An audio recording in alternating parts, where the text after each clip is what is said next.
एक बार अपनी last class आप प्लीज रिवाइज करेंगे, ठीक है। और अब हम आगे चलते हैं। हमारा बीआरएस का टॉपिक चल रहा है बैंक रिकॉन्सिलिएशन स्टेटमेंट, जो बताती है कि हमारे डिफरेंसेस क्यों अराइज हो रहे हैं कैश बुक में और पासबुक में। आज मैं डिस्कस करने वाला हूं रीजंस ऑफ डिफरेंसेस, कि डिफरेंसेस आते क्यों हैं। सो अगर हम कैटेगरी वाइज देखें तो there are 3 types of differences. First and the most important and obvious differences are timing differences. ये टाइमिंग डिफरेंस के मैं कुछ एग्जांपल देता हूं, उससे आपको समझ आएगा। टाइमिंग डिफरेंस, फॉर एग्जांपल आज तारीख है, today the date is 15th of October 2020। ये रहा मैं अकाउंटेंट, ठीक है। अब मेरे पास कोई चेक रिसीव हुए, आज मेरी दुकान पे सेल हुई, 10,000 रुपए के चेक रिसीव हुए, मैंने आज ही इसको बैंक में जमा करा दिया, ठीक है। ये रहा बैंक। तो कैश बुक में मैं कितना बैलेंस प्लस कर दूंगा, बैंक कॉलम की बात कर रहा हूं यहाँ मैं अपने बैंक बैलेंस में कितने ऐड कर दूंगा, आज ही की डेट में 10,000 की एडिशन दिखाऊंगा। क्या बैंक भी 15 अक्टूबर को कोई एंट्री करेगा? आंसर इज नो, क्योंकि उसको क्लियरिंग में टाइम लगता है। हाँ, अगर सेम बैंक हो तो सेम डे पैसा आ जाता है, लेकिन हम सेम डे नहीं हो रहा उसकी चिंता करेंगे। अगर सेम डे पैसा आ जाए तो डिफरेंस आएगा ही नहीं। लेकिन हम क्या किस बारे में बात करने वाले कि सेम डे पैसा नहीं है, पैसा आए, ठीक है। सपोज बीच में कुछ हॉलीडेज आ गए, ये पैसा आया 20th अक्टूबर को 10,000, तो 15th अक्टूबर को मेरा बैलेंस 10,000 दिखा रहा है और यहाँ क्या दिखा रहा है, 0। तो ये डिफरेंस आ गया। इसको आप जस्टिफाई कैसे करेंगे? आप अपने रिकॉर्ड्स में दिखा रहे हैं 10,000 आए, लेकिन बैंक रिकॉर्ड्स में तो 15 तारीख को कोई पैसा नहीं आया। तो यही रीजन हमने कहा दिखाने देना है बैंक रिकॉन्सिलिएशन स्टेटमेंट, ताकि सीए को पता चल जाए कि हमने जो पैसा डलवाया है वो बैंक में 3-4 दिन बाद रिफ्लेक्ट हो रहा है। इसी को हम बोलते हैं टाइमिंग डिफरेंस, समय की वजह से जो डिफरेंसेस आ रहे हैं, ठीक है। सिमिलरली आज आप किसी को चेक की पेमेंट कर रहे हैं, ठीक है। लेट्स से 50,000 की आज आपने पेमेंट करी 15 अक्टूबर, आपने अपने बैंक में से 50,000 पेमेंट दिखा दी, कैश बुक में माइनस कर दिया। लेकिन जब बैंक के रिकॉर्ड्स में आपने चेक करा तो बैंक रिकॉर्ड्स में तो कोई भी पैसा नहीं निकला। आप यहाँ दिखा रहे हो 50,000 कम हो गए, वो तो कहता है कोई कम नहीं हुए, कोई फर्क नहीं पड़ा। आप दिखा रहे हो माइनस हो गया बैलेंस, वो कहता है कोई माइनस नहीं हुआ, ठीक है। क्योंकि वो कस्टमर ने जब चेक डाला होगा तो आपके अकाउंट से भी कम निकलेंगे कुछ टाइम बाद। तो आज की डेट में डिफरेंस आ गया कितने का, 50,000 रुपए का। अगर हम बैंक रिकॉर्ड से देखें तो बैंक क्या कहेगा, -50,000 का डिफरेंस है। अगर हम अपने रिकॉर्ड से देखें, बैंक के रिकॉर्ड से, हम कहेंगे +50,000 का डिफरेंस है। यही बोलोगे ना आप, कहोगे मेरे रिकॉर्ड से 50,000 का, मैं बैंक में ज्यादा है, तो +50,000 का डिफरेंस है। और अगर मैं बैंक रिकॉर्ड्स से अपने रिकॉर्ड्स को मैच करूंगा, -50,000 हो रहा है, ठीक है। तो ये रीजन है टाइमिंग डिफरेंसेस की वजह से जो डिफरेंस आता है बैलेंसेस के अंदर। अब इसका रीजंस क्या लिखने हैं हमने यहाँ पर लिखे, चेक डिपॉजिटेड बट नॉट, हमने चेक जमा करा दिया, बैंक ने अभी हमारे अकाउंट्स में नहीं डाला। तो जब बैंक हमारे रिकॉर्ड्स में, अपने रिकॉर्ड्स में एंट्री करते हैं तो क्रेडिट करता है ना। बैंक प्लस करेगा हमारा बैलेंस तो वो क्रेडिट करेगा, but not credited by bank. याद रहे, हमारा बैंक के हिसाब से जब हमारा बैलेंस बढ़ेगा तो वो अपने क्रेडिट कॉलम में शो करता है। चेक इशू, हमने चेक की पेमेंट कर दी बट नॉट क्लियर्ड और प्रेजेंटेड फॉर पेमेंट, हमने तो चेक की पेमेंट कर दी लेकिन अभी वो बैंक से पैसा निकला ही नहीं, तो इसको बोलते हैं cheque not presented for payment. Okay, these are the 2 examples which cause timing differences, जिसकी वजह से डिफरेंस आता है, ठीक है। अभी ये मेन डिफरेंसेस तो यही है हमारे पास, ठीक है। सेकेंड कैटेगरी टाइमिंग डिफरेंस के अलावा क्या है, दैट इज ओमिशंस। ये ओमिशंस वो ओमिशंस हैं जो transactions recorded by bank only.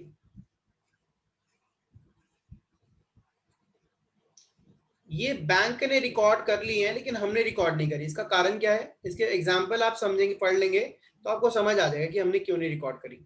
Like bank interest, bank हमें कोई इंटरेस्ट दे रहा है तो उसकी एंट्री तो पहले वही रिकॉर्ड करेगा, हमें तो तब पता चलेगा when we will check the bank statements. Bank charges, bank ने कोई चार्जेस काट लिए। Direct deposit by customers,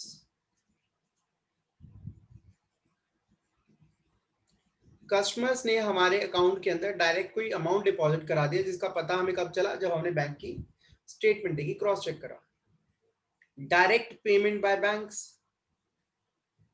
bank ने डायरेक्ट पेमेंट कर दिया। अब आप कहोगे डायरेक्ट पेमेंट कैसे कर सकता है बैंक? लाइक इलेक्ट्रिसिटी बिल की पेमेंट हम बैंक को कहते हैं डायरेक्ट कर दिया करो, इसको हम बोलते हैं payment through standing instructions. Standing instruction का मतलब होता है हमने बैंक को इंस्ट्रक्शंस दे दिए हैं कि मेरा बिजली का बिल हो तो मैं आपको बिजली के बिल का नंबर बता रहा हूँ, आप वो अपने आप पेमेंट कर देगा ताकि मेरे पेनल्टी ना लगे। टेलीफोन बिल्स, ज्यादातर यूटिलिटी बिल्स होते हैं, ठीक है। इंश्योरेंस की पेमेंट हो गई, कोई ईएमआई निकलनी थी, ईएमआई चली गई, तो ये तब पता चलता है जब वो बैंक्स में रिफ्लेक्ट करता है। हम अपने रिकॉर्ड्स में पहले से एंट्री नहीं करते, जब बैंक में आ जाती है तो वो हम उसे देख के बाद में एंट्रीज करते हैं, तो ये रीजंस बन जाते हैं डिफरेंसेस का। डिफरेंस तो आएगा, ठीक है, etcetera. Third case is errors, ठीक है। एरर्स दो तरह के होते हैं। इन आर रिकॉर्ड्स, हमने कोई गलती कर दी। इन बैंक रिकॉर्ड्स, बैंक वालों ने कोई गलती कर दी। अगर बैंक वालों ने कोई गलती कर दी उसे हम ठीक नहीं कर सकते, लेकिन अगर हमने कोई गलती करी उसे हम ठीक कर सकते हैं, बस यही फर्क है। लेकिन डिफरेंस तो दोनों कारणों से आ सकते हैं। अब ये क्या हो सकता है, रॉन्ग अमाउंट की गलती हो सकती है, रॉन्ग अमाउंट, रॉन्ग अकाउंट की गलती हो सकती है, ठीक है। रॉन्ग साइड की गलती हो सकती है, डेबिट करना था क्रेडिट कर दिया। सिमिलरली बैंक के रिकॉर्ड्स में भी ये सेम गलतियां हो सकती हैं। तो इन गलतियों की वजह से डिफरेंसेस आ जाते हैं। डिफरेंसेस आना बुरी बात नहीं है, लेकिन डिफरेंसेस का लॉजिक पता होना चाहिए, कारण पता होना चाहिए, वो कारण ही हमें यहाँ दिखाना है। और जो एरर्स हम ठीक कर सकते हैं उसे ठीक कर लेना, ठीक है। लेकिन अभी हम ठीक करने की बात नहीं कर रहे, अभी हम सिर्फ कारण दिखाने की बात करें, डिफरेंस क्यों आ रहे हैं। Okay, so these were the 3 types of errors. आप इसे पहले लिख लें फिर हम आगे चलते हैं। देखिए, अब जब हम ये बैंक रिकॉन्सिलिएशन स्टेटमेंट बनाने की बात करते हैं, हाँ जी, तो जब बैंक रिकॉन्सिलिएशन स्टेटमेंट आप बनाएंगे तो वी हैव 2 वेज, ठीक है। मैं कोई मेथड्स नहीं बता रहा, याद रहे मेथड्स नहीं है, 2 तरीके हैं। एक होता है विदाउट करेक्टिंग और रेक्टिफाइंग एरर्स,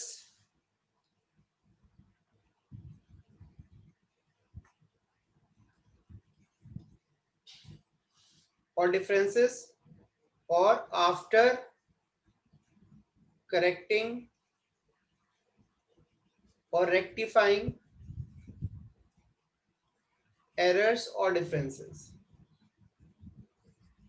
तो ये 2 तरीके क्या कहते हैं, कहते हैं देखो डिफरेंस आ रहे हैं लेकिन डिफरेंस कुछ ठीक भी करे जा सकते हैं, तो पहले ठीक कर लो, उसके बाद जो बचे हुए कारण है वो दिखाओ। तो वो है हमारा दिस वन, दिस केस। और पहला केस क्या कहता है, आप डिफरेंस दिखा दो, बाद में हम ठीक करते रहेंगे। पहले आप डिफरेंस ठीक करे बिना एक बैंक रिकॉन्सिलिएशन स्टेटमेंट बना लो, ठीक है। लेकिन जरूरी क्या है, डिफरेंस ठीक करना जरूरी है। अगर आपको लगता है कोई डिफरेंस है वो ठीक हो सकता है, आपने कोई चीज नहीं डाली थी आप उसे डाल दो तो डिफरेंस ठीक हो जाएगा। तो क्या होगा, एक लिस्ट ऑफ डिफरेंसेस कम हो जाएगी। प्रैक्टिकली हम यही करते हैं कि पहले हम जितने कॉजेज हैं जो ठीक हो सकते हैं उनको ठीक करने के बाद बीआरएस बनाते हैं। या तो एक बार पहले बनाओ फिर ठीक करो फिर सही वाली बना लो। तो in this case normal BRS, normal bank reconciliation statement is made, and in this case we have 2 things to make. सबसे पहली चीज करेक्टेड कैश बुक, जो कैश बुक ठीक करके हम बनाएंगे जिससे कुछ डिफरेंसेस हम कम कर दें, हो सकता है बढ़ भी जाए, ठीक है। And second is bank reconciliation statement, ठीक है। मतलब बीआरएस तो बनेगी, नॉर्मल ही होती है बीआरएस में, कोई एक्स्ट्रा ऑर्डिनरी नहीं होती। तो बीआरएस बनेगी लेकिन उससे पहले हम एक कैश बुक को करेक्ट कर लेंगे। अभी हम केस नंबर 1 करेंगे, ठीक है, ये वाला जो केस नंबर 2 है हमें लास्ट में करना है आराम से। अब आ जाते हैं methods of preparation of bank reconciliation. तो आपको पता होना चाहिए कि यहाँ पे we have two methods, first one and second one, लेकिन मुझे तो लगता है एक ही है। आपको शायद डिफरेंस लगे तो मुझे बताना, मुझे तो एक ही लगता है। देखिए ये फर्स्ट मेथड क्या कहता है, ये कहता है देखिए ये रही कैश बुक और ये रही पासबुक। मेरी कैश बुक में एक प्लस दिख रहा है 10,000, लेकिन पासबुक में वो प्लस 10,000 नहीं दिख रहा, जिसकी वजह से एक डिफरेंस आ गया। ठीक है, तो हमें क्या करना होता है, एक तरफ से दूसरी तरफ को देखना होता है। मतलब मैं कंपेयर कर रहा हूं तो मेरा जो बेस है वो कैश बुक है, मुझे बेस बनाना है, कैश बुक मेरा बेस है और पासबुक से मैं कंपेयर कर रहा हूं। ठीक है, या फिर ऐसा करते हैं, शायद थोड़ा सा मैं गलत कर रहा हूं, यहां पासबुक को बेस बना लो, पासबुक को बेस बना लो और कैश बुक को अब पासबुक से कंपेयर करो। ठीक है, both ways we can move. अब देखिए कैश बुक क्या है, 10,000 यहां प्लस आ रहा है, लेकिन मेरा बेस क्या कह रहा है कि पासबुक में तो 0 है, कुछ आ ही नहीं रहा। तो अब मुझे क्या करना है, ये कारण दिखाना है। ये कारण दिखाऊंगा, जो भी रीजन है मैं कारण कैसे दिखाऊंगा, देखिए ये कारण ऐसे दिखाऊंगा। सपोज मैंने कैश बुक में दिखाया कि मेरे पास प्लस 10,000 है। ठीक है, अब मुझे बीच में कारण दिखाने हैं, बीच में रीजंस दिखाने हैं, और जैसे ये रीजंस हट जाएंगे तो ये कौन सा बैलेंस आ जाएगा, पासबुक का बैलेंस अपीयर होने लग जाएगा, है ना भाई। जब दो चीजों के बीच में डिफरेंस हटा दो, दोनों मैच हो जाएंगी।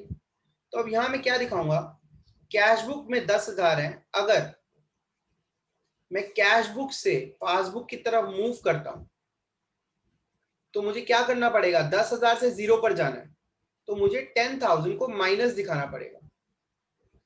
तो मैं इस रीजन को कैसे दिखाऊंगा कि देखो जी 10,000 रुपए मेरे कैश बुक के अंदर है, लेकिन ये 10,000 का डिफरेंस आ रहा है, जिसको मैंने कैसे दिखाया, माइनस करके दिखाया। इसका रीजन क्या है, ताकि मैं ये बता पाऊं कि अगर 10,000 कैश बुक में है और ये डिफरेंस अगर हटा दिया जाए तो मेरा बैलेंस जो है पासबुक का बैलेंस आ जाएगा। इन शॉर्ट वे अगर मैं आपको याद करवाऊं चीजों को तो आप कैसे करेंगे, जब भी आप कैश बुक से शुरुआत कर रहे हैं तो हमेशा आपने पासबुक की तरफ मूव करना है। ठीक है, आप थोड़ा सा, मुझे लगता है कॉम्प्लिकेट कर दूंगा मैं। तो पहला तरीका क्या है, starting with cash book balance.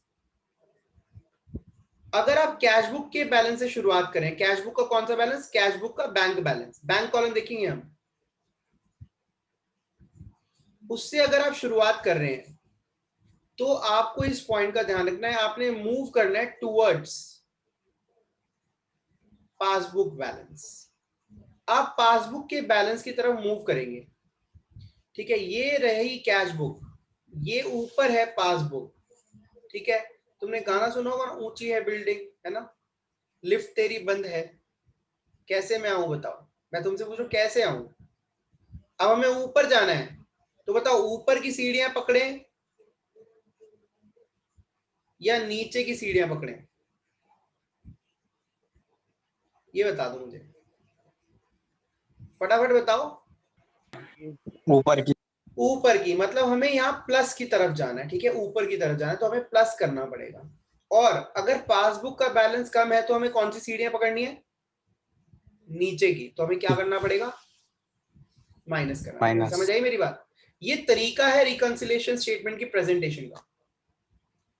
ठीक है, तो अब देखिए फॉर एग्जाम्पल कैश बुक के का बैलेंस हो रहा है 50,000 प्लस और पासबुक का बैलेंस हो रहा है 30,000 प्लस का 30,000। तो अब मुझे कैश बुक से पासबुक की तरफ जाना है, बताओ मैं प्लस दबाऊं माइनस दबाऊं, -20,000। माइनस है, एग्जैक्टली -20,000। ठीक है, अगर मेरी कैश बुक के अंदर +20,000 है और पासबुक के अंदर -10,000 है, तो बताओ क्या दबाऊं? प्लस प्लस दबाओ माइनस 30,000 दबाओ? नहीं, प्लस -30,000 माइनस, बेटा माइनस। 20,000 से -10,000 जाना है, क्लियर है? तो हमें देखना है अब कैश बुक हमारी 1 लाख है, पासबुक हमारी 1.5 लाख है, तो अब क्या दबाना पड़ेगा? Plus minus? Plus plus 50,000। तो समझ आ रहा है डिफरेंस क्या है? 50,000 का, उसको क्या दिखाना है? प्लस। ये हमारा तरीका है अगर हम कैश बुक से स्टार्ट करते हैं। और इसका ऑपोजिट क्या होगा? अगर हमें पासबुक से कैश बुक की तरफ जाना है तो कौन सा बटन दबाएंगे? उल्टा। पासबुक से कैश बुक की तरफ जाना है, उल्टा दबाएंगे, है ना? समझ आ गई बात? फिर हम पासबुक को बेस बना देंगे। तो पहला केस जो हमारा है that is starting with cash book balance. जब हम कैश बुक के बैलेंस से शुरुआत करेंगे तो हमने क्या लिखा है यहाँ पे? Move towards passbook balance. If passbook is more than show difference in plus column. आपने प्लस कॉलम के अंदर डिफरेंस दिखाना है। If passbook is less than show, ठीक है, show difference in minus column. Clear है? अब आप कहोगे प्लस कॉलम और माइनस कॉलम क्या है? ठीक है, तो मैं आपको अब जरा फॉर्मेट की तरफ ले चलता हूं। ठीक है, I repeat, bank reconciliation as on में डेट आती है जिस दिन का हम बैलेंस मिला रहे हैं। लाइक अभी 31 अक्टूबर आने वाला, तो 31 अक्टूबर लिख लेते हैं। 31 अक्टूबर थोड़ा सा गंदा हो गया, 2020। ये प्लस कॉलम है और ये माइनस कॉलम है। ठीक है, अब शुरुआत कैसे होती है? देखो, सबसे पहले हम यहाँ लिखते हैं हम शुरुआत कहां से कर रहे हैं, जैसे कि balance as per cash book. अब कैश बुक का बैलेंस पॉजिटिव है या नेगेटिव है वो इस कॉलम में आ जाएगा। अगर पॉजिटिव है तो वो पॉजिटिव कॉलम में आएगा। ठीक है, अगर हम बात करें डेबिट बैलेंस की, अगर डेबिट बैलेंस है तो यहाँ आएगा, और अगर क्रेडिट बैलेंस है तो यहाँ आएगा। ठीक है, डेबिट बैलेंस पॉजिटिव होता है, क्रेडिट नेगेटिव होता है। अब देखिए, प्लस करेंगे इफ पासबुक इज मोर, यह रीजंस आ जाएंगे कि क्यों, किस वजह से डिफरेंस आ रहा है। और आपने क्या देखना है, उस रीजन की वजह से पासबुक ज्यादा है तो प्लस, और माइनस करेंगे इफ पासबुक इज लेस। ठीक है, जब आप ये डिफरेंसेस को इस तरीके से लिखेंगे तो आपके दोनों साइड के टोटल करेंगे और जो बैलेंस बच जाएगा that will be called balance as per passbook. आपका पासबुक का बैलेंस मैच कर जाएगा। मैं आपको एक छोटा सा एग्जांपल देता हूं, ध्यान से समझना। एक कॉन्सेप्ट है, बहुत अच्छा कॉन्सेप्ट है। देखिए, एक छोटा सा क्वेश्चन है। मेरी कैश बुक का जो बैलेंस था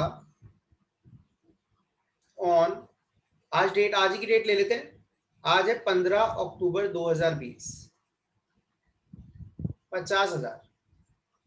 ठीक है, सुबह सुबह उठा, ओपनिंग बैलेंस है, ओपनिंग बैलेंस। और पासबुक का जो बैलेंस था वो भी था 50,000, सेम था बिल्कुल, दोनों में कोई डिफरेंस ही नहीं था। टुडे, आज मैंने एक चेक डिपॉजिट करा दिया,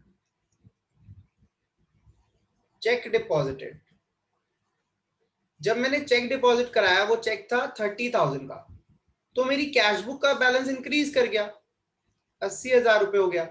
लेकिन पासबुक में जब मैंने देखा, उसमें मैं तो एंट्री नहीं करूंगा, उसमें तो बैंक वाले एंट्री करेंगे, उसमें तो वो 50,000 ही दिखा रहा है। दोनों के डिफरेंसेस 15 अक्टूबर को, एक का 80,000 आ रहा है, एक का 50,000 आ रहा है। अब मैंने इसको जस्टिफाई करना है, तो मैंने क्या करा, मैंने बैंक रिकॉन्सिलेशन स्टेटमेंट बनाई, BRS। कौन सी डेट को?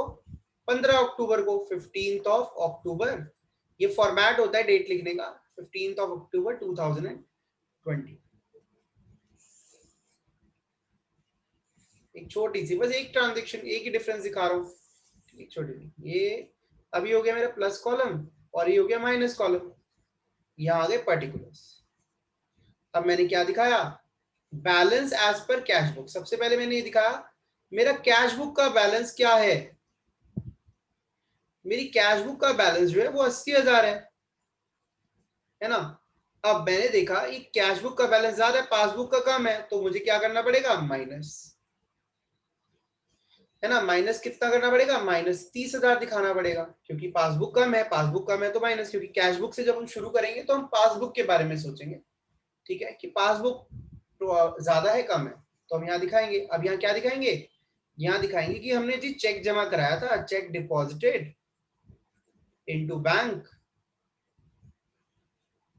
बट नॉट, क्या पासबुक में वो नहीं आ रही, but not credited in bank या क्रेडिटेड बाय बैंक, इसको माइनस कॉलम में दिखा देंगे। अब आप कहोगे सर ये मैच कैसे करेगा, पासबुक और कैश बुक में अगर डिफरेंस हटा दिया जाए तो मैच करना चाहिए। आप देखिए दोनों का टोटल करो, इसका आ रहा है 80,000, इसका आ रहा है 30,000, ये टोटल आ गया। अब इन दोनों का डिफरेंस देखो, इन दोनों का डिफरेंस क्या है, पॉजिटिव 80,000 और माइनस का 30,000, तो डिफरेंस जो है वो यहाँ लिख दो। ये आपको पता चलना चाहिए पॉजिटिव डिफरेंस है, क्योंकि पॉजिटिव साइड ज्यादा है। अभी 50,000 है क्या, आप खुद ही बता सकते हो मुझे, ये 50,000 की क्या है, balance opening balance. As per passbook, यही है ना। तो ये बैंक हाँ भैया। रिकॉन्सिलिएशन स्टेटमेंट ने क्या बताया कि मेरा बैलेंस 80,000 है और पासबुक का 50,000 है, इनके बीच का डिफरेंस ये है। तो ये तरीका है डिफरेंस दिखाने का। तो पासबुक का बैलेंस आ गया, दोनों साइड्स यहाँ इक्वल करके भी दिखा सकते हैं आप, हालांकि कोई अकाउंट नहीं है बट हम ये ट्रेंड फॉलो करते हैं कि इक्वल करके दिखाओ। समझ आ गई बात। तो डिफरेंसेस को इस तरीके से दिखाया और हमें पता चल गया कि जी कैश बुक आज इतना दिखा रही है, पासबुक आज इतना दिखा रही है, दोनों के बीच का जो डिफरेंस है वो हमने बीच में यहाँ दिखा दिया ये, और जिस दिन ये डिफरेंस हट जाएगा ये बैलेंस मैच कर जाएगा। तो ऐसे ही जब हम सारे रीजंस को दिखा देते हैं तो बीच का जो डिफरेंस है वो हमने दिखा दिया ना क्यों आ रहा है, तो बता देता है ये रहा कैश बुक का बैलेंस, ये रहा पासबुक का बैलेंस, बीच का जो डिफरेंस है, जो यहाँ बीच का डिफरेंस है वो इस वजह से आ रहा है, ठीक है, इसलिए ये दोनों बैलेंसेस में डिफरेंस आ रहा है 80 और 30, ये हट जाएगा तो मैच कर जाएगा, ठीक है। चले आगे, ये समझ आ गया तो हम आगे चलते हैं, नहीं तो क्वेरी। देखिए एक छोटा सा एग्जांपल और कर लेते हैं। मेरा कैश बुक का बैलेंस था 1,00,000, पासबुक का भी 1,00,000 था। अब क्या हुआ, मैंने एक पेमेंट कर दी, पेमेंट कर दी 40,000 की, तो मेरा कैश बुक का बैलेंस वो 60,000 हो गया और पासबुक का बैलेंस 1,00,000 ही है, क्योंकि वो बैंक से पैसा अभी नहीं निकला। अब इसको बैंक रिकॉन्सिलिएशन स्टेटमेंट में कैसे दिखाएंगे, प्लस और माइनस कॉलम। अब हम ये दिखाएंगे कि कैश बुक का बैलेंस था जो है दैट इज 60,000 और पासबुक का कितना है 1,00,000, तो पासबुक जा रहा है तो हम 40,000 प्लस करके दिखाएंगे और यहाँ रीजन लिख देंगे कि जी हमने चेक इशू करा था लेकिन पेमेंट नहीं हुई, ठीक है। तो अब आप देखेंगे तो यहाँ 1,00,000 आ गया और यहाँ क्या गया 0, तो अब दोनों का डिफरेंस कितना हुआ 1,00,000, है ना। तो ये क्या इंडिकेट कर रहा है, that is balance as per passbook, कि भाई 60,000 इसका बैलेंस था, 40,000 का ये डिफरेंस है, अगर ये डिफरेंस हट जाए तो हमारा बैलेंस एज पर पास